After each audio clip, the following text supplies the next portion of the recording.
There is a field in Friesland, in the rural north of the Netherlands, flatland, agricultural, the kind of landscape where a village knows its own people and strangers are noticed. On the morning of May 1st, 1999, a 16-year-old girl's body was found in that field. She had been murdered. Within hours, investigators had recovered DNA from the scene, a complete genetic profile of the perpetrator. High quality. The forensic documentation would later describe it as top quality, unambiguous, everything that investigators needed to identify someone. Everything, that is, except a name. Here is what I want you to understand before we go any further. The DNA was there from day one. It did not degrade. It did not disappear. For 13 years, it sat in the evidence file of the Frisian police. A complete answer to the most important question in the case, attached to no one. And the person it belonged to spent those 13 years living less than 2 kilometers from the field where Marianne Vaatstra was found. The failure in this case was not forensic. The technology worked. The failure was in the direction investigators looked from the very first hours. And understanding that direction, why they looked where they looked, and what they refused to look at, is the only way to understand how a complete DNA profile can sit in a file for 13 years, while the man it belongs to goes home every night to a farm 2 kilometers away. Stay with me. Marianne Vaatstra was 16 years old. She was the youngest of 6 children, born into a Frisian family, in the small village of Zwaagwesteinde, in the northern Netherlands. Her parents were Bouke and Maaike. She had 2 brothers and 3 sisters. She grew up in the particular way that children grow up in tight-knit agricultural communities. Everyone knowing everyone, the rhythms of the village as familiar as the flat landscape surrounding it. On the evening of April 30th, 1999, Marianne went out to celebrate Koninginnedag, Queen's Day, the Dutch national holiday, a night of festivities in nearby Kulum. She was 16. She had friends and a bicycle, and a home to return to. Sometime during the night, she began cycling home. She did not arrive. On the morning of May 1st, friends and family went searching for her. They found her body close to Veenklooster. She had been sexually assaulted and murdered. Her throat had been cut. She was 16 years old. She was cycling home from a national holiday. The field where she was found was the kind of place that, in a landscape like Friesland, you pass without thinking. Flat, open, ordinary. Not the kind of place you expect to become the center of a 13-year investigation. The DNA evidence was recovered the same day. The perpetrator had left biological material at the scene. The Netherlands Forensic Institute extracted a complete genetic profile. Top quality. Complete. And then, the investigation went in the wrong direction. I want to be precise about what happened next, because this is not a story about investigators who were careless or who did not try. It is a story about what happens when a community's existing fears and prejudices shape the direction of an investigation before the evidence has been followed.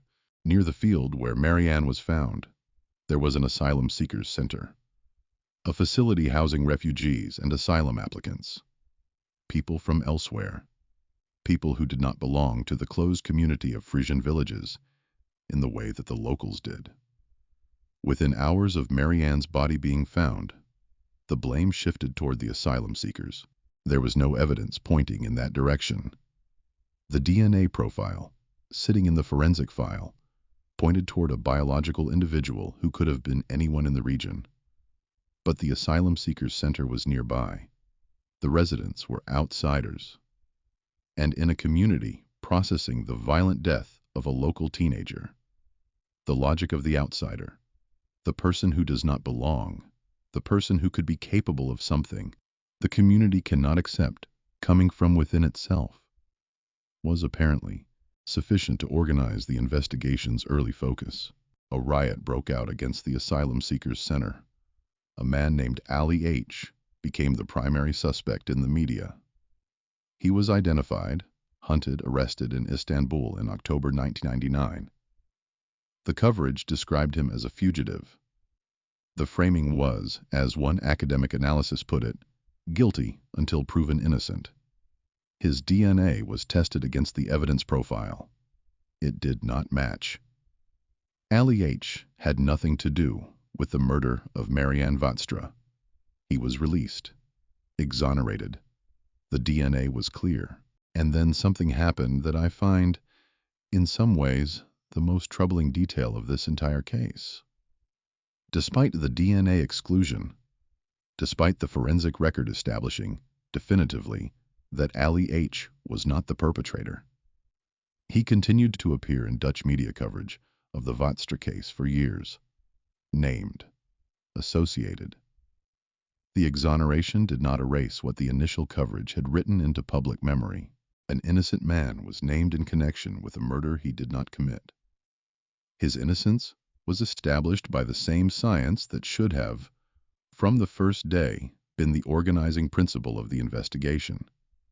And the person the DNA actually belonged to went home, to his farm, 2 kilometers away. The case went cold. Not inactive, investigators continued working it. But without a match in the national DNA database, without a name to attach to the complete profile, the case circled without resolution. The DNA existed. The gap between having it and using it was legal, not scientific. Dutch law at the time did not permit the kind of mass familial DNA screening that would have allowed investigators to search not just for a direct database match, but for genetic relatives of the unknown perpetrator. People who shared Y chromosome markers with him, who could be traced through family trees to narrow the suspect pool. Marianne's father, Bouke Vaatstra, did not accept the silence. He spent years publicly advocating for justice, for the investigation to be given new tools, for Dutch law to be changed, for the evidence that existed to be given a mechanism to work with. He was, in the accounts of people who followed the case closely, the reason that pressure was maintained on the legislators to act. In May 2012, Dutch law changed.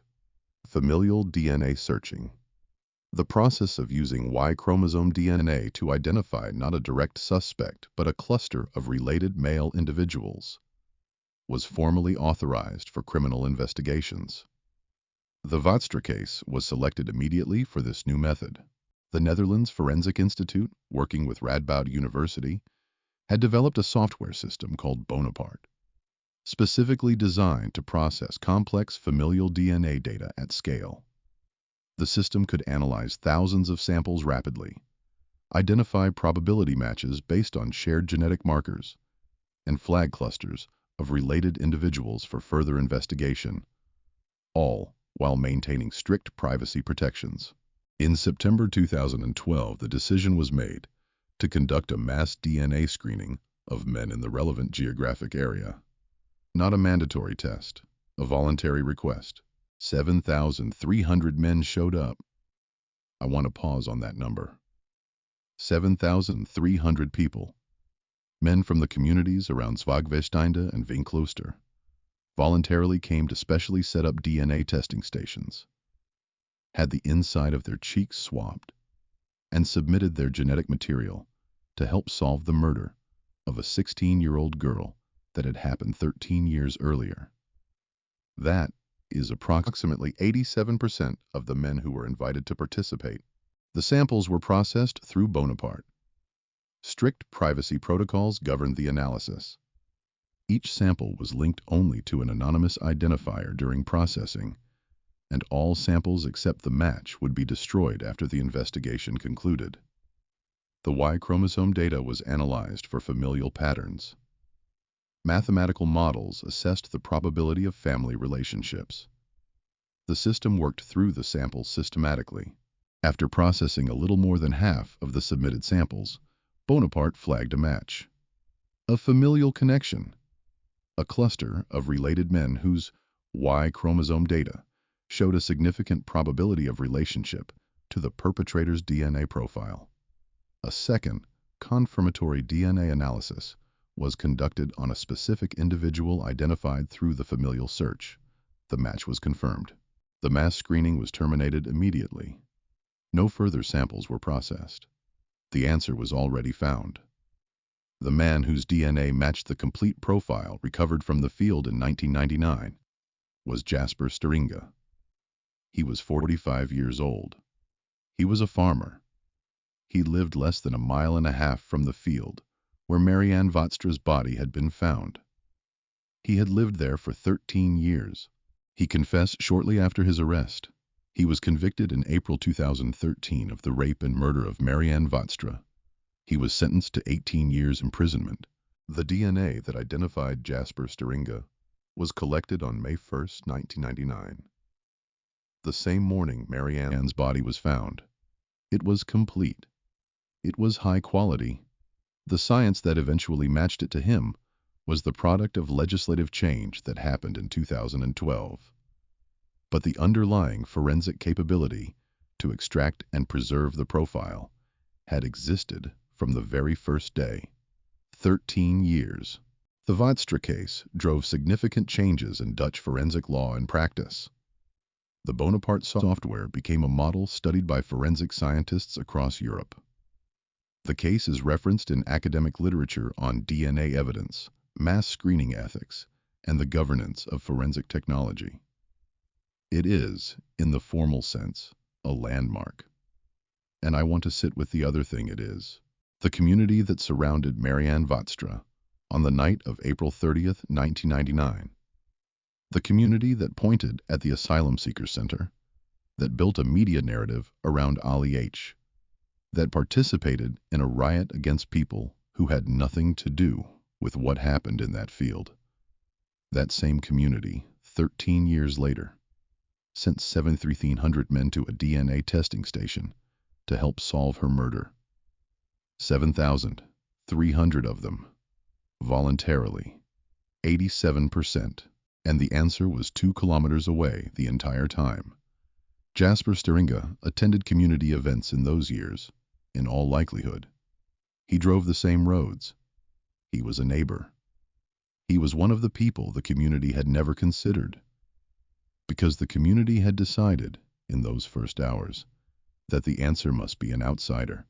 The science did not fail Marianne Vaatstra. The science was there, complete, from the first morning.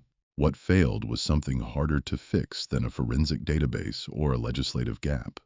And that is the question I want to leave you with. Not, how did this take 13 years? But, what does it mean that 7,300 men showed up to fix something that, in the first hours, their community had refused to look at honestly? Marianne Vaatstra was 16 years old. She was cycling home from a national holiday. She was the youngest of 6 children in a family that spent 13 years waiting for an answer that was always there. Remember her. Not the database, not the software, not the 7,300. Her.